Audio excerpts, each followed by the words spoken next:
Bon, j'en suis ma deuxième vidéo avec un masque. Puis c'est pas, je mets pas ça pour avoir l'air plus brillant, ok? C'est simplement le hasard, ok? Puis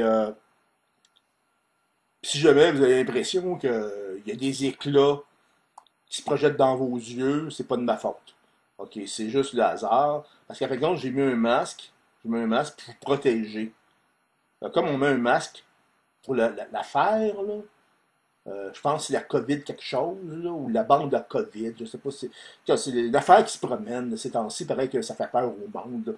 Le monde met des masques pour vous empêcher de l'attraper, mais moi je veux des un masque qui couvre la tête, pour vous empêcher que la réflexion atteigne ok, vos émotions. Ça fait que on va continuer un peu à parler des Beatles, comme j'ai fait à la première vidéo. J'ai encore des choses à vous dire là-dessus. Euh, bon, le Chappendorf est trimé en question en 69. On ne sait pas par qui. Mais ça s'est passé de façon plutôt étrange. Bon, les Beatles se sont séparés. Après Abbey Road, en septembre 69, c'était déjà décidé que les Beatles s'en allaient, ils quittaient tout. Le groupe était séparé. On l'a su, je pense, en avril 70. Ça prend du temps des fois à annoncer des nouvelles, parce qu'à l'époque, les ordinateurs n'existaient pas. C'est vrai que les bits étaient transportés par chariot. Ça fait que l'information arrivait comme plus tard. Ça fait que, bon, c'était pas un hasard. C'est parce que Théodore Arnaud, il est mort le 6 août 1969. Ça fait qu'ils perdaient leur compositeur. Le gars William, là, puis OK. Puis aussi, c'est que 3 jours après, il est arrivé une affaire plutôt étrange. C'était c'est l'assassinat de Sharon Tate, entre autres, enceinte, l'épouse de dans, Roman Polanski. OK. Ça s'est passé le 9 août. Charles Manson, on ne sait pas trop c'est qui. On ne sait pas si c'est quelqu'un qui travaille des services de renseignement, mais c'est certain qu'il y a du monde qui ont voulu nuire aux Beatles. Parce qu'ils ont associé rapidement l'assassinat à des chansons des Beatles de l'album blanc. Bon, comment les Beatles ont réagi, on ne sait pas.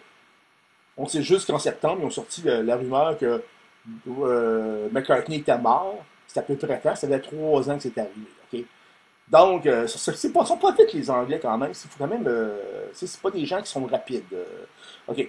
Donc, puis il y avait aussi des craintes chez certains conservateurs. C'est des gens, exemple, mais les conservateurs, bon, on peut expliquer ça clairement. Il y en a dans les saucisses. Tu sais, les saucisses à 19 cents chaque, là, les saucisses roses, qui vont avec du chou sucré et acide. Il y a des conservateurs là-dedans. Okay? C'est pour conserver ce que vous mangez durant des années. Hein. Puis il y avait fait un moment que cette tendance très américaine puisse être remise en question. Exemple, il y a même des gens qui affirmaient que le Japendorf pouvait à un moment amener des industries collées à la musique Japendorf qui auraient menacé la nourriture, la gastronomie américaine. Entre autres, là, il y avait comme il y avait un peu un genre d'humour dans le but du Nevada. Là. Ils disaient, ils veulent remplacer nos saucisses par des saucisses. Toujours en faisant référence à la Bible et à la mondialisation, société sans argent, gouvernance mondiale. Où est-ce qu'on s'en va là, bientôt avec la COVID? Okay? Sans que le monde, il n'y a personne qui se plaint. Parce que les saucisses roses sont toujours là. Ben, c'est sûr que si vous retirez les saucisses roses, puis la salade de choux, puis mettez de la choucroute à la place, puis des saucisses de qualité, ça se pourrait que le monde se révolte. Okay. Mais là, à date, c'est correct. Donc, il y avait il y avait des craintes sur les saucisses 6.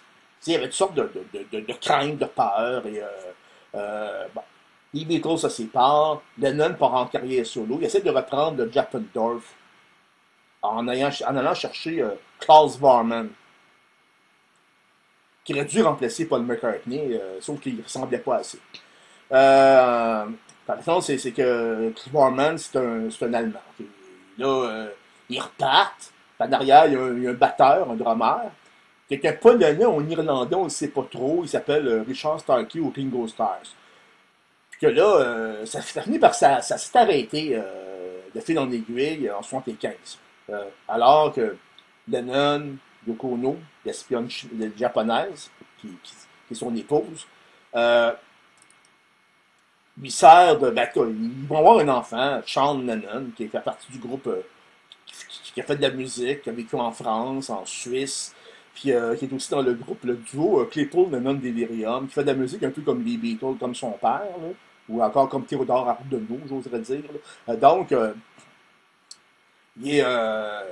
Puis sauf qu'avant de préparer sa retraite, son arrêt, avant de se retirer, il était en Allemagne, il a rencontré son pote Michael Rogers. On entend un extrait. Puis il raconte, il va dans un studio durant tard le soir, puis il enregistre la pièce Antenna avec Crabe Verte. Un extrait. Je pense que c'était environ sa dernière chanson avant son retour en 1980. C'est à ce moment-là qu'il retrouve aussi des rubans, ok, d'enregistrement qui ont été faits en 66 avec Théodore Arnaud avant son décès. Ok, puis qui étaient en fait compte des chansons que les Beatles, des maquettes que les Beatles auraient dû chanter sur des disques, mais ça n'a jamais été fait pour toutes sortes de raisons. Je joue un extrait.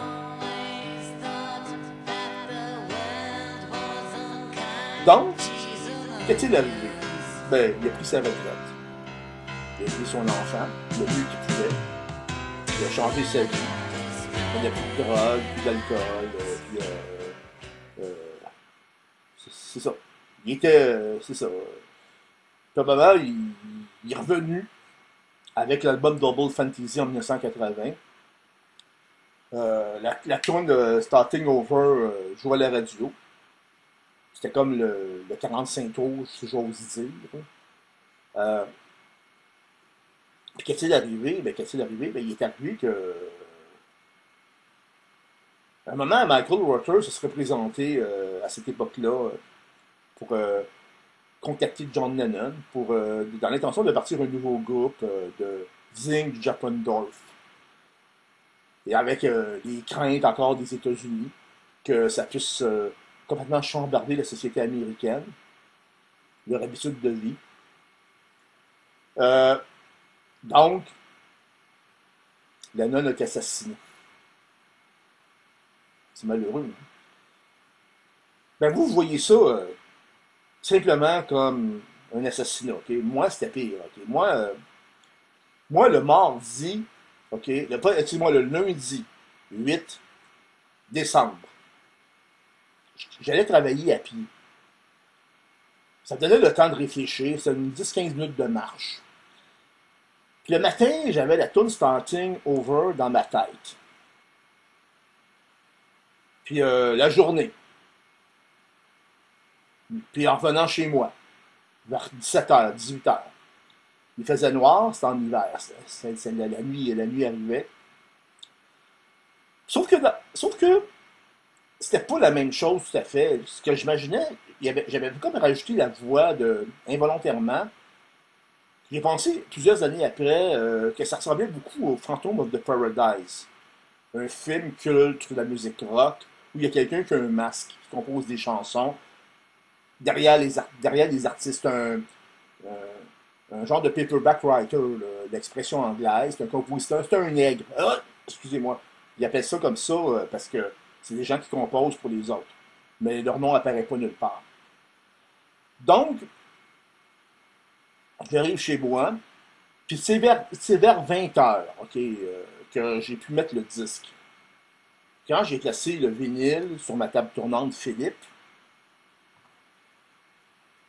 il est arrivé quelque chose de très étrange. Ok, j'ai eu une voix dans ma tête. La voix, là, dans ma tête, je l'associe à John Lennon, mais en français. OK, c'est une voix imaginaire.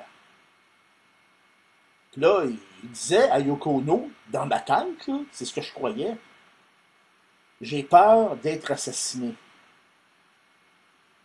Puis moi, j'ai répondu, voyons donc, pourquoi que quelqu'un voudrait te tuer? En même temps qu'une autre voix, la même chose en même temps qu'une autre voix, qui dans ma tête était celle de Yoko Ono, son épouse. J'ai mis le disque, puis après ça, un moment, je me suis retrouvé au lit pour me relever le matin tôt. Et c'était le 9 décembre. Tu sais, le 9 décembre, c'est une date, un nombre qui a été beaucoup associé aux Beatles. On entend entre autres la pièce Revolution Number 9. Et on associait ça au nombre de la mort. Puis il y avait toutes sortes de. Puis moi, quand je me suis réveillé le matin avec la radio, j'ai appris que Lennon avait été assassiné, euh, j'ai mis ça sur mon comble, ma faute. Je me suis dit, si j'avais réagi différemment la veille, puis j'avais dit, OK, ben là, il faudrait en parler, il faudrait pas faire ça, il faudrait faire ça, il faudrait faire ça. Je l'ai pas fait. J'ai dit, ouais, ben voyons donc, pourquoi? Ben, c'est arrivé. OK, puis là, ça m'a pris comme beaucoup de temps à me débarrasser de cette impression. Ça a complètement chambardé aussi ma perception de la musique rock. Je me suis mis un peu à critiquer la musique rock. J'ai écrit même là-dessus, pour critiquer la musique rock, culte et culture. Puis ça m'a pris des années à revenir à la normale, pouvoir réécouter, exemple, les Beatles, John Lennon, puis faire le ménage dans ma vie. Puis c'était tout. C'est juste qu'à un moment, il y a des choses qui commencent, d'autres choses qui se terminent. C'est terminé avec l'assassinat de John Lennon. Puis dans mon cas, ça a continué avec des impressions que j'ai manqué à mon devoir. Ben ça, les voix que tu as dans la tête, des fois, c'est à ça que ça amène. OK? On ne connaît pas les influences derrière ça. Bon, c'est juste qu'eux sont capables de prévoir comment tu vas te comporter quand tu vas apprendre la nouvelle le lendemain. Est-ce que l'assassinat est quelque chose de normal? Je ne le sais pas.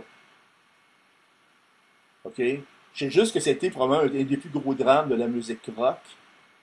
Puis aussi, ça me laisse aussi l'impression que le type John Lennon, il a vraiment connu des choses qu'il n'a pas pu discuter, qu'il a gardé à l'intérieur de lui, puis qu'il a tenté de faire le ménage, mais peut-être qu'il y a du monde qui n'ont pas apprécié.